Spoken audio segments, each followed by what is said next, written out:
अस्सलामुअलैकुम नाजरीन, सलाम न्यूज के साथ मैं हूं सामा रियाज फिर्क और आप देख रहे हैं प्रोग्राम दी इनसाइड रिपोर्ट।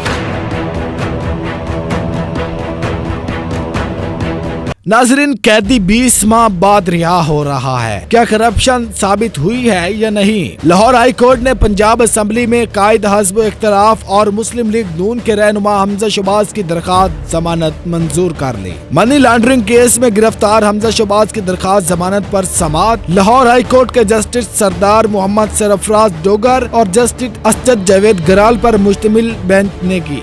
नैब की तरफ से स्पेशल प्रोसिक्यूटर सैयद फैसल रजा बुखारी पेश हुए, जबकि हमजा शहबाज की जानिब से आजम नजीर तारक और अमजद परवेज एडवोकेट पेश हुए। अदालत ने फरीकैन के दलाइल सुनने के बाद हमजा शहबाज की दरखास्त जमानत मंजूर कर ली।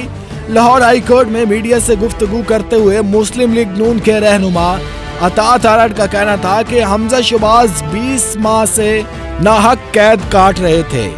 20 माह करप्शन साबित नहीं हुई। माजी में भी लीगी बहुत से लीडरान से करप्शन झूठे इल्जामात लगाए गए, साबित नहीं हुए, जिसकी मिसाल ख्वाजा साहद रफीक है। आज एक बार फिर हक को सच की फतह हुई है। इस मौके पर अता तारक ने कहा कि जुल्म की स्याह रात ढल चुकी है, अब इमरान खान बच के रहना। कारकुनान के लिए क्या पैगाम देंगे?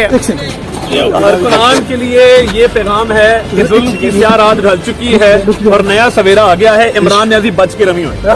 अता तारक का कहना था कि अदालती अहकामात मिलने के बाद हमजा शहबाज की रिहाई के हवाले से इकदामात करेंगे।